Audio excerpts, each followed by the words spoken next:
PS story teller कथांचे अनोखे विश्व. सुरुवात करूया कथेला. तुझं सवे बहरली प्रीत भाग 17वा. लेखिका प्राची सुळे. विराजने 2 सुटकेस तिकीट ठेवल्या व 2 पाठीमागच्या सीटवर ठेवल्या.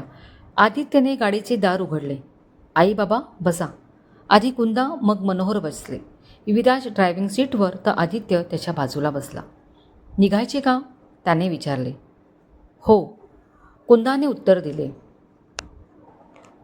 खूप वर्षांनी कुंदा दापोलीला येत होती.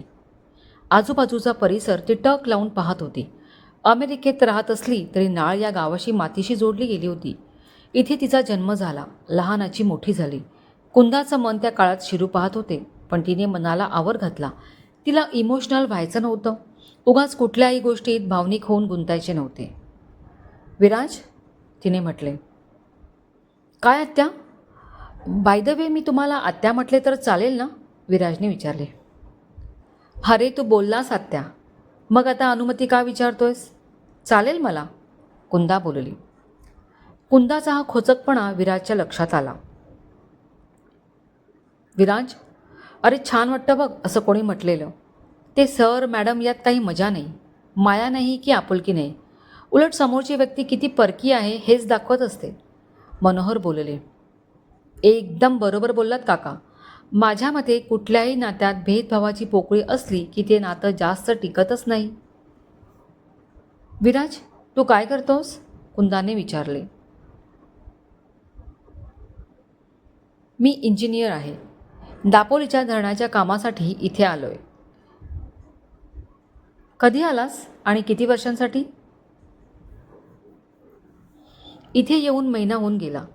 6 महिन्यांसाठी आलोय. मी मूळचा पुण्याचा. आई कॉर्पोरेशनमध्ये कामाला आहे आणि वडील बँकेत. मी एकटाच आहे. कुंदाला विराजने उरलेली माहितीही देऊन टाकली. मग लग्नाचा काही विचार केला की नाही? वय आहे, चांगला सेटल झाला आहेस. तरी कुंदाने विचारलेच. आत्या, लग्नाचा विचार आहे, अजून त्याबाबतीत काही निर्णय झाला नाही आहे. बघूया. कोणी मुलगी मनात आहे का? मी सहज विचारते हा. आजकाल तुम्हा मुलांचं आधीच ठरलेले असते आणि मग शेवटी सांगता. कुंदा आत्या आपल्या पर्सनल बाबतीत जास्तच नाक खुपसते असं वाटतंय.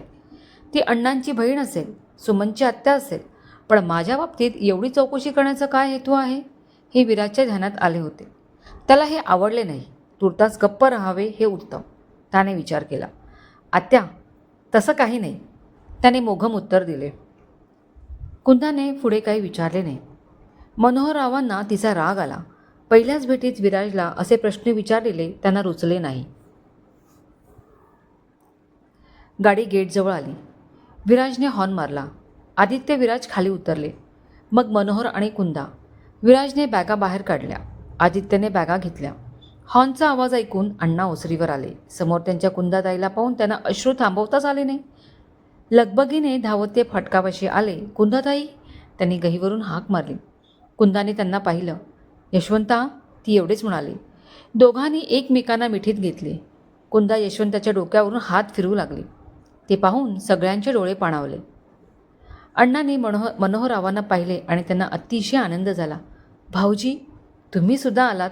हा तर दुग्ध शर्करा योग जुळून आला. बरं झाले तुम्ही आलात.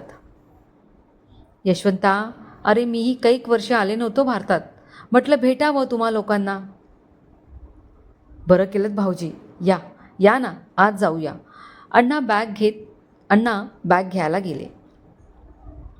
हो अण्णा, तुम्ही नका त्रास घेऊ, आम्ही आणतो, विराज बोलला.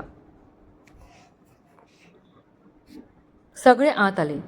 उमा काकू आवाजाने बाहेर आल्या. लगेच कुंदा आणि मनोहरराव यांच्या पाया पडल्या. सुखी राहा. दोघांनी तिला आशीर्वाद दिला. तुम्ही बसा, मी गूळ आणि पाणी घेऊन येते, उमा म्हणाली. ती किचनमध्ये गेली. येताना शकू बरोबर होती. तिने पाण्याचा ट्रे घेतला होता. उमा वाटीत गूळ घेऊन आली. छोटा एक खडा दोघांच्या हातावर दिला व पाणी दिले. बाकी उमा, तू संस्कार चालीरीती योग्य पाळतेस हो, कुंदा म्हणाली.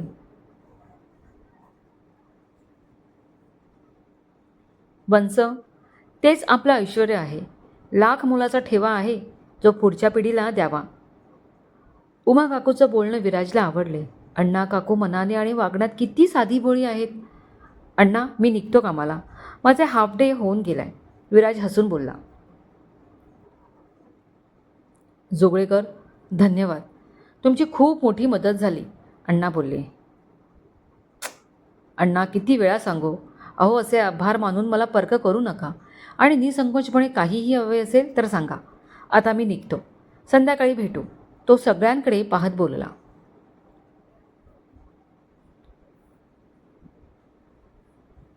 अहो जोगळेकर, आता जेवूनच जा. स्वयंपाक तयार आहे माझा, उमा बोलली. नाही काकू, आता उशीर होईल. ऑफिसमध्ये जेवण असते, येतो मी, विराज बोलला व भरभर पायऱ्या उतरून गेटच्या बाहेर गेला. कुंदा त्याला पाठमोरी पाहत होती. यशवंता, सुमन कुठे आहे? ताई, ती शाळेत गेली आहे. म्हणजे? सुमन शाळेत नोकरीला लागले. 1 महिना झालाय. घरी बसून तरी काय, मग शाळेत लागली शिक्षिका म्हणून. अण्णा थोडे चाचरत बोलले. अरे पण मी आज येते हे तिला माहीत नव्हते का? तिने घरी थांबायला हवे होते. आता उमाला एकटीला किती कामं पडतील बघ. आणि आत्यावरचं प्रेम आटलं का सुमनचं? कुंदाचा आवाज किंचित वाढला. कुंदा उगाचच त्रागा करते असं मनोहररावांना वाटले. कुंदा, शाळेत शिकवते ती. संध्याकाळी तर भेटेलच. त्यासाठी सुट्टी घ्यायची काही गरज नाही. आत्ताच बिचारा विराज आपल्याला घेऊन आला. पाणीही न घेता लगेच कामाला गेला, मनोहरराव बोलले. मनोहररावांचं मध्ये मध्ये तोंड खुपसणं कुंदाचा रागाचा पारा आणखी वाढवत होता. तिने रागाने त्यांच्याकडे पाहिलं, पण त्यांनी तिच्याकडे दुर्लक्षच केले. ताई, 6:30पर्यंत येईल ती. तू आता खोली जाऊन आवरून ये. उमा पानं घेईल सगळ्यांची. आई, चल, तुझ्या बॅगा ठेवून येतो. जिन्याकडे जात आदित्य बोलला.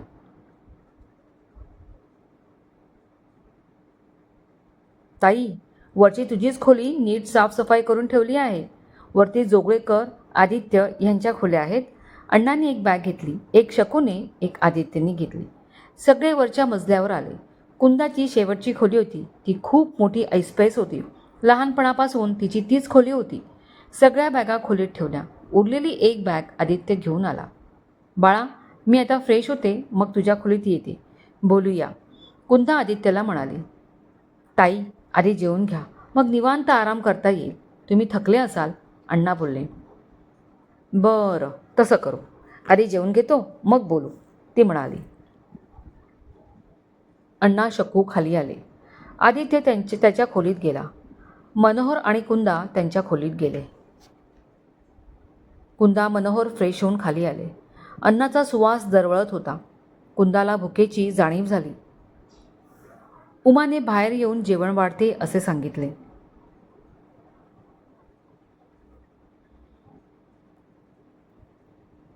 मनोहर, कुंदा, आदित्य आणि अण्णा चौघे बसले. उमा आणि शकू जेवायला वाढत होत्या. पानातला प्रत्येक पदार्थ चवदार होता. कुंदाला आवडते म्हणून आमरस केला होता. कुंदा मनसोक्त जेवली. मनोहरसुद्धा लाजले नाही. सगळे पोटभर जेवले.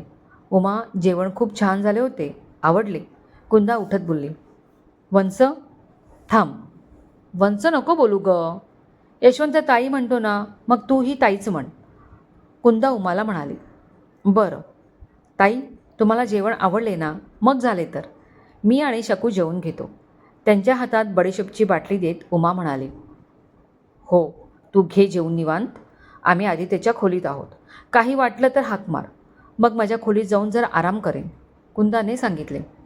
चालेल ताई, माझं आता काहीच काम नाही आहे, तुम्ही जा, उमा म्हणाली. मी यशवंताबरोबर इथेच खाली बोलत बसतो थोडा वेळ. झोप आली की जाईन खोलीत, मनोहर बोलले. तसंही त्यांना आदित्य आणि कुंदाचे बोलणे ऐकण्यात काहीच इंटरेस्ट नव्हता. आदित्य आणि कुंदा त्याच्या खोलीत आले. कुंदाने दार लावून घेतले. दोघे पलंगावर बसले. आदित्य, काय आई? तुला इथे येऊन 10 दिवस झाले आहेत. मला सांग, सुमन आणि तू बोलतो का? तिचे तुझ्याशी वागणे कसे आहे? तिला तुझ्याबद्दल काही वाटतं का? मला सगळं सविस्तर सांग, कुंदा एका दमात बोलली. आदित्यकडे सांगायला काहीच नव्हते. काय सांगणार? पण काहीतरी बोलणे गरजेचे होते, ते त्याने सांगितले. ती विराजशी जास्त बोलते. तिला शाळेत विराज गाडीने सोडतो. एके दिवशी दोघे बाहेर भेटले होते. का कशासाठी माहीत नाही. विराज सगळ्यांशी जास्तच बोलतो. बस, तुला मी विराज पुराण सांगितले होते का? कुंदा क्रुद्ध होऊन आदितीकडे बघू लागली. अगं आई, जर तुला ऐकायचेच आहे ना मग ऐक. ज्या दिवशी मी दापोलीमध्ये आलो ना तेव्हा सुमनला सांगितले बोर होते. मग तू एक दिवस बाहेर घेऊन जा मला. तर म्हणते कशी, अरे आम्ही कोणी घरी तर राहू शकत नाही. तू मोठा आहेस, बाहेर बाहेर एकटा फिरू शकतोस. मंदिरात जा, नदीवर जा, एवढं सगळं बोलली. आणि आई, तू रागवू नकोस, पण सुमनसाठी एक हिऱ्यांचा हार आणला तर चक्क तिने नकार दिला. तो हार तिथेच ठेवून ती निघून गेली. त्यावेळी एवढा राग आला तिचा. मग त्रास झाला आणि गोळ्या घेतल्या. कुंदा प्रचंड संतापली. आदित्य काही कामाचा नाही आहे. त्याचा विक्षिप्त स्वभावही आडवा येतो. सुमनशी बोलण्यात जर हा चुकला असेल तर सुमनने झिडकारला असणार. आता मलाच काहीतरी करावं लागणार. आधी यशवंताशी आणि उमाशी बोलेन. त्यांना विश्वासात घेऊन होकार मिळवेन. मग सुमन नाही म्हणू शकत नाही. आई वडिलांना खूप आदर्श मानते ती, नकार नाही देऊ शकत. कुंदा विचारात हरवली. तिचे खारे डोळे कुठल्या तरी विचाराने उत्तेजित झाले. जर पहिला उपाय कामास आला तर ठीक, नाही तर दुसरा उपाय करायचा. आदित्य, तू आता आराम कर. मी सुद्धा दमले. संध्याकाळी मामा काय म्हणतो ते बघूया. जमीनही बघायची आहे ना. आणि गोळी घेतलीस का? तिने पटकन विचारले. आई, कशाला हवे गोळी? मी ठीक आहे ग. त्या कडवट गोळ्या नको वाटतात. तू आता आली आहेस ना? आदित्य लहान मुलासारखा बोलला. नाही, नाही चालायचं बाळा. मला माहिती आहे तू एकदम नॉर्मल आहेस, पण अचानक तुला जाणवते ना की डोकं खूप दुखायला लागलं आहे, कानाच्या पाठी घाम येतोय. हे कशाचं लक्षण आहे? तुला त्रास आहे याचंच ना? मग गोळी घ्यायची. अमेरिकेत गेल्यावर नाही घेतल्या तरी चालेल, पण इथलं वातावरण नाही मानवणार. गोळ्या घेतो बाळा, कुंदा समजावत बोलली. ओके, घेतो, आदित्य बोलला. त्याच्या खोलीतून बाहेर आल्यावर कुंदा तिच्या खोलीत आली. पलंगावर झोपली. आढाकडे बघत ती या घरातले तिचे आधीचे दिवस आठवू लागली. मनाच्या कुठल्या तरी कोपऱ्यात तिचे हळुवार क्षण झपलेले होते. ते आता स्मृतीपटलावर येऊन तिला जागे करत होते. यशवंता, तुझी शाळा, काम सगळं व्यवस्थित चालू आहे ना? मनोहररावांनी विचारले. हो भाऊजी, सगळं उत्तम चालू आहे. छान. सुमन आरवचं सगळं ठीक आहे ना? हे बघ, मुले मोठी झाली आहेत तसा त्यांचा खर्चही वाढतो. तुला पैशांची गरज पडली तर निसंकोच सांग. जराही लाजू नकोस, ती आपलीच मुले आहेत. मनोहर मायेने अण्णांना म्हणाले. भाऊजी, तुम्ही बोललात तेच भरून पावलो. भगवंताच्या कृपेने सगळं व्यवस्थित चालू आहे. नाही म्हणायला आता जे विराज जोगळेकर आहेत ना, ते 6 महिन्यांसाठी भाडे करू म्हणून इथे आहेत. बळेच त्याने 3 महिन्याचे भाडे आगाऊ देऊन टाकले. सुमनही नोकरीला लागली. आरवच्या शिक्षणाचं नीट होईल, अण्णा म्हणाले. ठीक आहे, पण कधी वाटलं तर सांग मला. बरं, आता मी थोडा आराम करायला जातो. दमलोय प्रवासाने. मनोहरराव उठत बोलले. हो, आराम करा. उमाचंही आवरलं असेल, ती सुद्धा थोडा वेळ आराम करेल, अण्णा म्हणाले. सुमन किती वाजता येते? त्यांनी विचारले.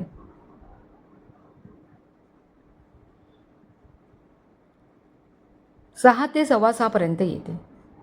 तोपर्यंत आमची झोपही होईल. बरं, मी जातो खोलीत. मनोहर जिना चढून त्यांच्या खोलीत गेले. कुंदा आधीच झोपली होती. कपडे बदलून तेही झोपले.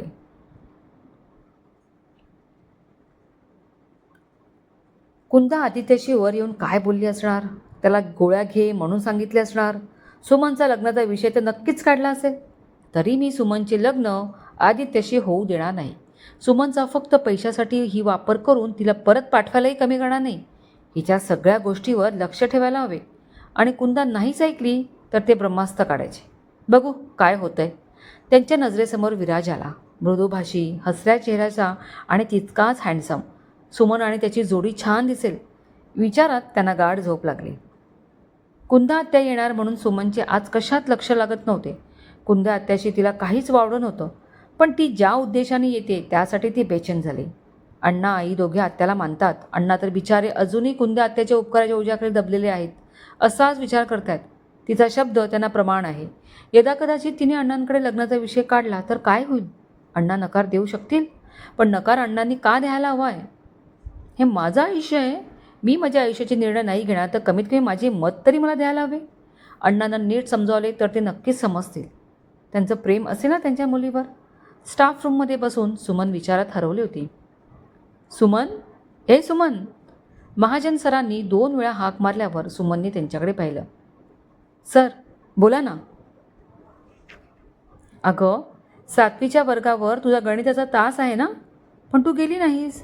मुले आवाज करतायत. मी राऊंडवर गेलो तर वर्गात कोणी नव्हतं. विचारल्यावर कळलं तास तुझा आहे. बरं नाही का वाटत आहे तुला? महाजन सर काळजीने बोलले. सर, माहीत नाही, पण अचानक डोकं खूप दुखायला लागले. शिकवताना लक्ष लागेल की नाही कळत नाही आहे. मग तू आराम कर. मी दुसऱ्या कोणाला तरी वेगळा तास घ्यायला सांगतो. तुला चहा सांगतो द्यायला, भुला मामाला, ते म्हणाले.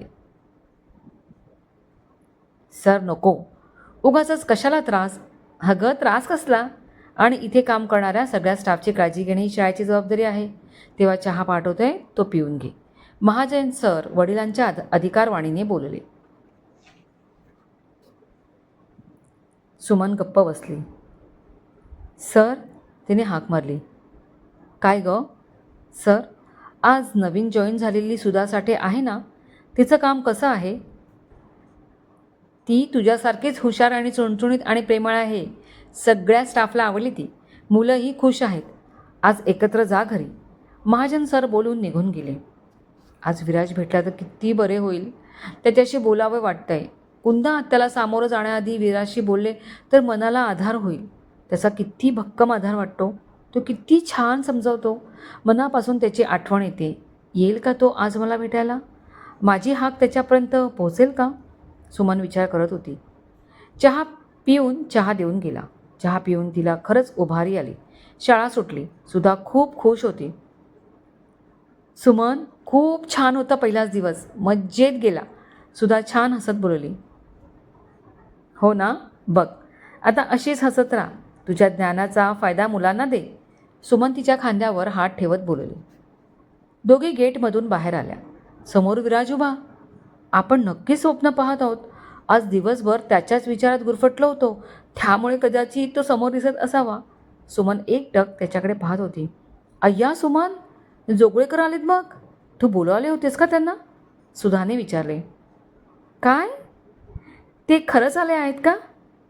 तुलाही दिसत आहेत का? सुमनने अविश्वासाने विचारले.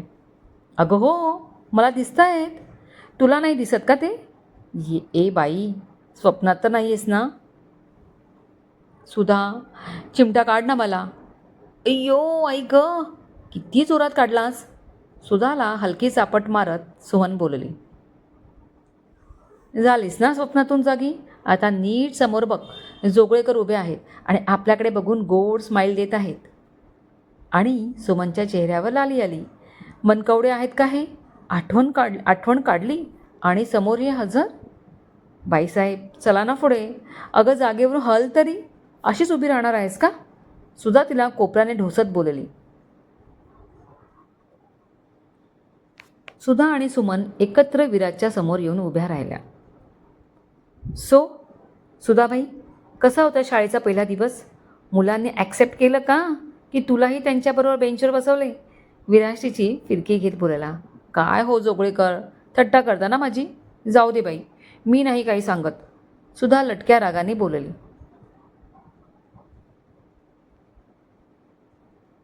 जोगळेकर, अहो, पहिल्याच दिवशी तिने सगळ्यांना आपलेसे केले.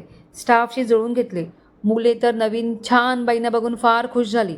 काही मुलींनी तर म्हणे मैत्रीही केली. सुमन सुधाची तारीफ करत बोलली. मला माहिती आहे गं, सुधा आहेच गुणी. कोणाशी पटकन जुळून घेणारी. मी मस्करी केली. विराज हसत बोलला. कळलं मला ते. बरं एक सांगा, तुम्ही अचानक इथे कसे? की आधीच ठरले होते तुम्हा दोघांचे? आणि हां, आत्ताच सांगते, मी जाते पुढे. घरी जाऊन आजच्या दिवसाची गंमत कधी एकदा आई बाबा आणि ध्रुवला सांगते असे झाले. सो मी निघते. सुधा त्यांचा निरोप घेत बोलली. आणि सुमन, लवकर घरी जा हां. आज घरी कोण आले ते माहिती आहे ना? तुझी कुंदा आत्या. सुधा बोलली आणि दोघांना बाय करून निघून गेली.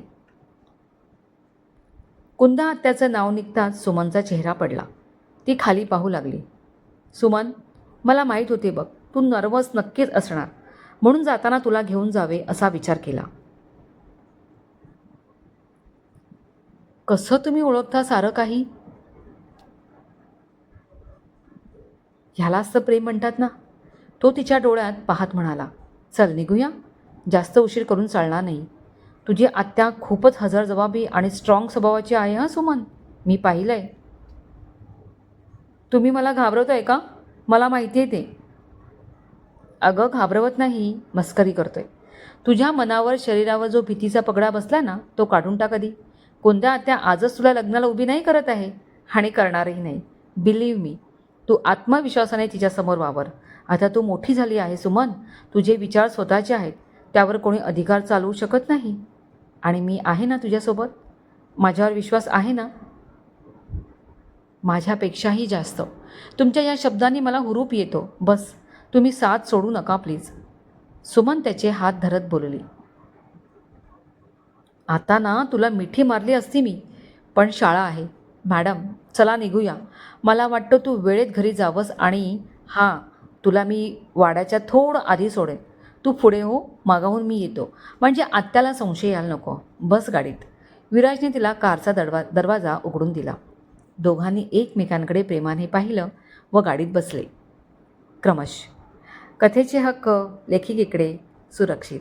पाहूया विराज, आदित्य, कुंदा आत्या आणि सुमन या चौकडीची काय होते धमाल आणि कुठला येणार आहे बाका प्रसंग. तेव्हा ऐकायला विसरू नका. तुझं सभे बहरली प्रीत. लिखित प्राची सुळे, आवाज प्राची सुळे. धन्यवाद.